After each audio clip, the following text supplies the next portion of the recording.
राधे राधे दोस्तों। आज की कहानी है त्रिया चरित्र। त्रिया चरित्र जाने नहीं कोई, खसम मारकर सती हुई। ये कहावत कोई ऐसे ही नहीं बनी है, इसके पीछे एक लंबी कहानी है।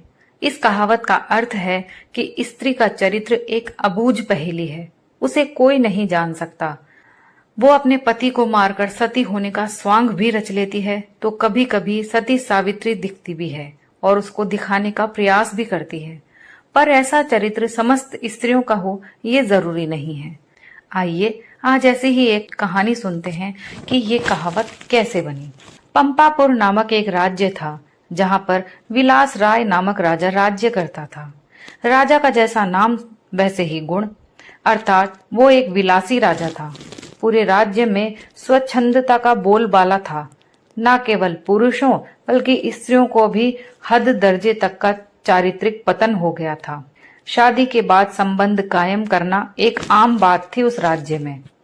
उसी राज्य में सुधर्मा नामक एक लकड़हारा रहता था। उसकी पत्नी का नाम सुलक्षणा था। सुधर्मा सुबह सुबह लकड़ी काटने वन में चला जाया करता और देर शाम तक वापस लौटता था। दिन भर सुलक्षणा घर में अकेली रहती और बोर होती रहती। सुलक्षणा बहुत ही सुंदर स्त्री थी और आत्ममुग्धा थी। वो आत्ममुग्धा नायिका की तरह अपने रूप और यौवन को आईने में देखकर बहुत खुश होती। शाम को जब सुधर्मा थका हारा आता और खाना खाकर जल्दी ही सो जाया करता।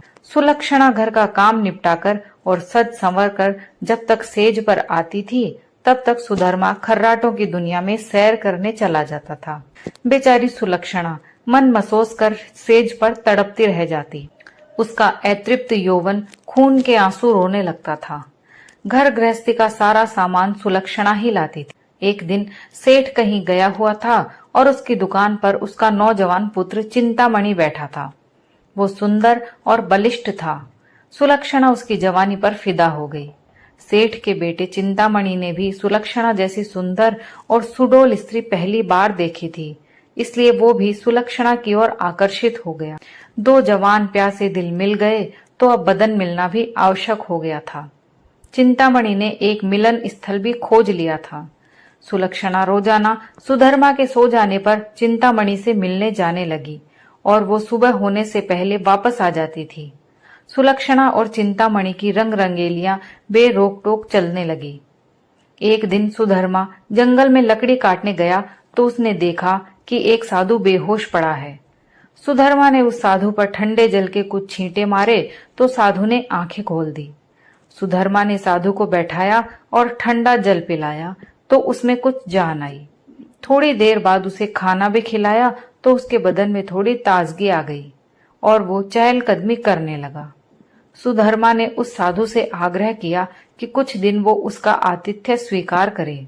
सुधर्मा के आग्रह को साधु महाराज टाल नहीं सके और शाम को वे साधु महाराज सुधर्मा के साथ उसके घर आ गए। साधु को देखकर सुलक्षणा के तन बदन में आग लग गई। उसे लगा कि अब उसकी चोरी पकड़ी जा सकती है, इसलिए वो साधु को घर में नहीं रखने की जिद पर अड़ गई। सुधर्मा ने उसके सामने समर्पण करते हुए कह दिया कि साधु महाराज बस 1-2 दिन ही रहेंगे। इस पर सुलक्षणा राजी हो गई। रात में सबने खाना खाया और साधु के लिए आंगन में चारपाई बिछा दी।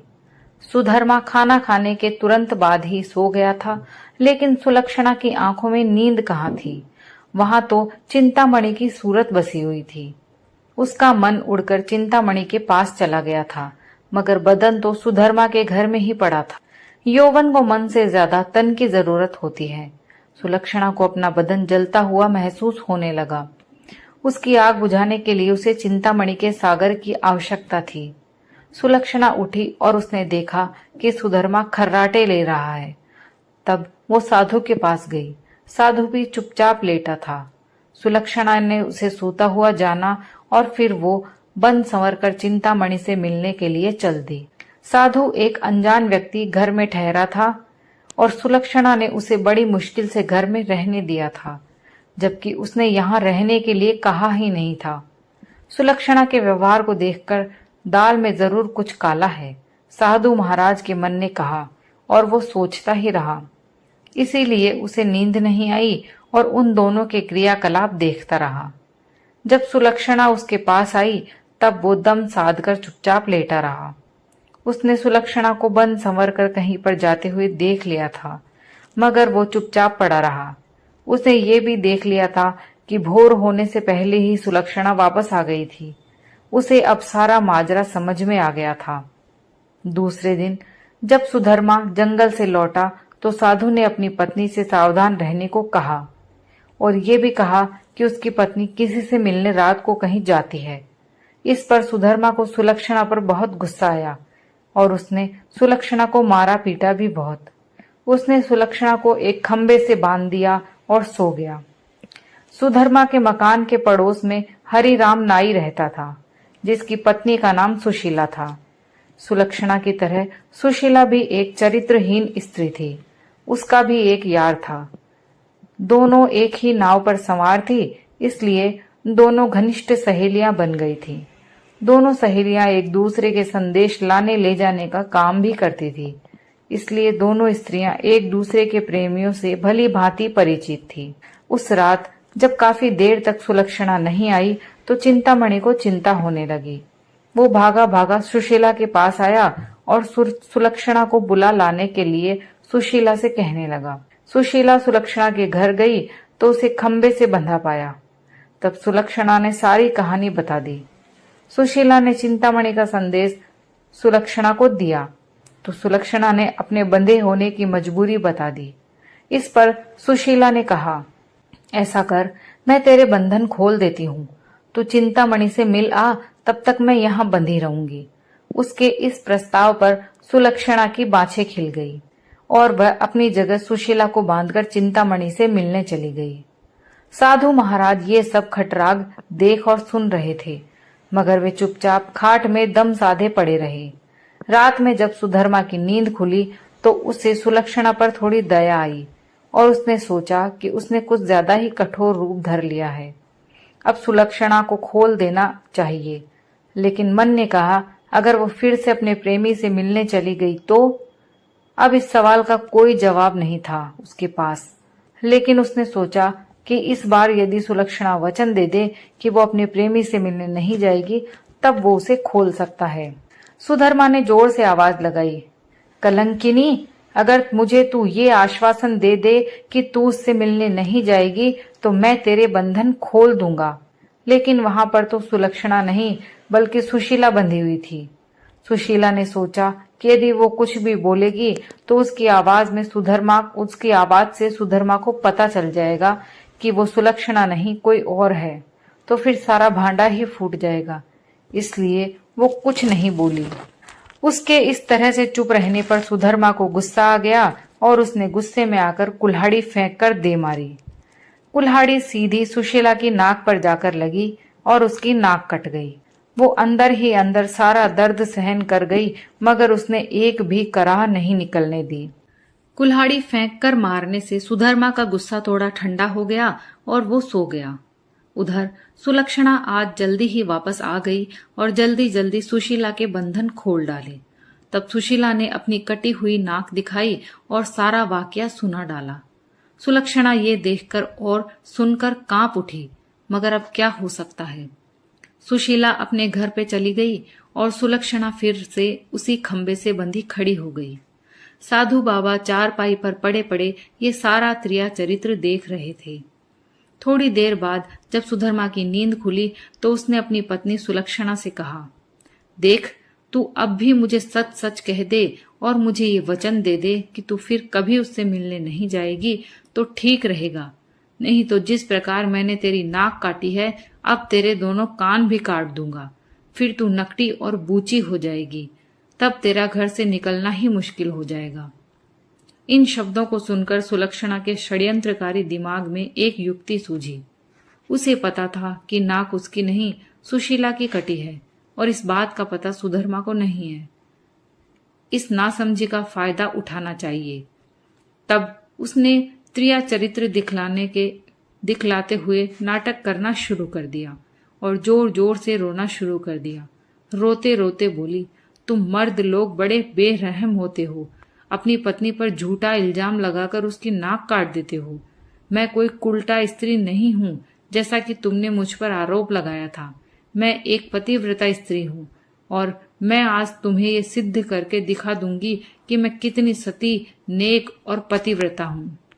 ऐसा कहकर उसने आसमान की ओर देखा और भगवान को संबोधित करते हुए बोली, हे प्रभु, हे माता गौरी, हे समस्त देवी देवताओं, हे दसों दिशाओं, आप सभी मेरी बात ध्यान से सुनो और मेरे साथ न्याय करो।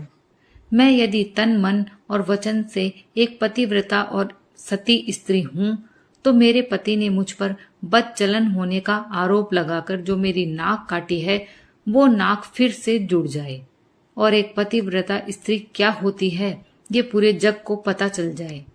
और वो ओम नमो भगवते वासुदेवाय नमः का जप करने लगी। सुधर्मा ये सब देख और सुन रहा था। अभी 3-4 बार ही मंत्र का जाप हुआ था कि सुलक्षणा चीख पड़ी, मेरी नाक जुड़ गई, मेरी नाक पहले जैसी हो गई। हे भगवान, तेरा लाख लाख शुक्र है जो तूने एक पतिव्रता स्त्री की लाज रख ली और मुझ पर बदचलन होने का झूठा आरोप जो मेरे पति ने लगाया था उसे खारिज कर दिया। मैं आपका ये उपकार जिंदगी भर नहीं भूलूंगी भगवान। और उसने नीचे धरती पर झुककर भगवान को प्रणाम किया। तब तक सुबह हो चुकी थी। सुधर्मा को उसकी बातों पर विश्वास नहीं हुआ, इसलिए वो उसके पास गया और उसकी नाक को छूकर देखा। वो पहले जैसी ही थी। ये सुलक्षणा को आश्चर्य से देखता ही रह गया और अपनी गलती पर पछताने लगा। उधर सुशीला ने अपने चेहरे पर एक कपड़ा इस तरह लगा लिया कि नाक दिखाई नहीं दी। सुबह होने पर नाई हरिराम अपनी दुकान जाने लगा तो उसने अपनी पेटी संभाली। उसमें एक बड़ा वाला उस्तरा नहीं था। उसने सुशीला से कहा कि बड़ा वाला उस्तरा ला दे। सुशीला नाक कटने से चिड़ी हुई थी तो उसने हरिराम की तरफ एक चाकू फेंक दिया और कहा, ये ले तेरा बड़ा वाला उस्तरा। बड़े वाले उस्तरे की जगह चाकू देखकर हरिराम का पारा 7वें आसमान पर था। उसने अपनी पेटी खोली और एक छोटा उस्तरा निकाला और उसे सुशीला की ओर फेंक कर मारा। सुशीला की चाल कामयाब हो गई। वो तो यही चाहती थी। उसने उस्तरा हाथ में पकड़ा और जोर जोर से चिल्लाने लगी, अरे मेरी नाक काट दी, हाय मेरी नाक काट दी। उसकी आवाज सुनकर अड़ोसी पड़ोसी आ गए और वहां भीड़ लग गई। लोगों ने देखा कि सुशीला की नाक कटी हुई है और उसके हाथ में एक छोटा उस्तरा है। सुशीला कहे जा रही थी कि इस उस्तरे से काट दी है। लोगों ने सुशीला की बात सही मान ली और हरिराम नाई की खूब धुनाई कर दी। इतनी देर में राजा के सिपाही आ गए और हरिराम नाई को पकड़कर ले गए। राजा की अदालत में मुकदमा चला। सुशीला ने स्वयं को सती सावित्री पतिव्रता बताते हुए अपने पति पर आरोप लगाया कि उसने उसे बदचलन बताकर उसकी नाक उस तरह से काट ली थी। उस तरह भी था और सुशीला की नाक भी कटी हुई थी। एक पत्नी अपने पति पर मिथ्या आरोप क्यों लगाएगी? अतः राजा ने हरिराम नाई को दोषी मानते हुए उसे मृत्यु दंड सुना दिया। इस मृत्यु दंड की चर्चा पूरे राज्य में फैल गई। सुधर्मा के घर में ठहरे हुए साधु महाराज ने भी जब हरिराम नाई को मृत्यु दंड की बात सुनी तो वो विचलित सा हो गया। उसे दोनों स्त्रियों के त्रिया चरित्र का संपूर्ण ज्ञान था, जिसकी चपेट में एक निर्दोष व्यक्ति हरिराम नाई आ रहा था और अपनी जान से हाथ धो रहा था। तब वो राजा के पास गया और संपूर्ण घटनाक्रम राजा को कह सुनाया। राजा ने सुधर्मा और सुलक्षणा को दरबार में बुलवाया और कड़क कर सारी बातें सच सच बताने के लिए कहा। तब सुलक्षणा और सुशीला ने सारी बातें सच सच बता दी और अपने स्वांग को भी बता दिया। अब मामला पूरी तरह से साफ हो चुका था। दोनों स्त्रियों का अपराध सामने आ ही गया था और हरिराम नाई निर्दोष सिद्ध हो गया था। इस षड्यंत्र के लिए दोनों कुलटाओं को भीषण दंड दिया जाना चाहिए, लेकिन स्त्री, बालक और साधु को मृत्यु दंड नहीं दिया जा सकता। इस शास्त्रीय विधि के अनुसार दोनों स्त्रियों के नाक कान काटकर उन्हें छोड़ दिया गया। इस पूरी घटना को देखकर साधु महाराज बोल पड़े, त्रिया चरित्र जाने नहीं कोई, खसम मारकर सती हुई। दोस्तों, ये कहानी यहीं समाप्त होती है। आपको कहानी कैसी लगी? अगर कहानी पसंद आई हो तो प्लीज कमेंट्स जरूर कीजिए और अगर आप मेरे चैनल पर नए हैं तो चैनल को सब्सक्राइब कर लीजिए और वीडियो को लाइक और शेयर कीजिए।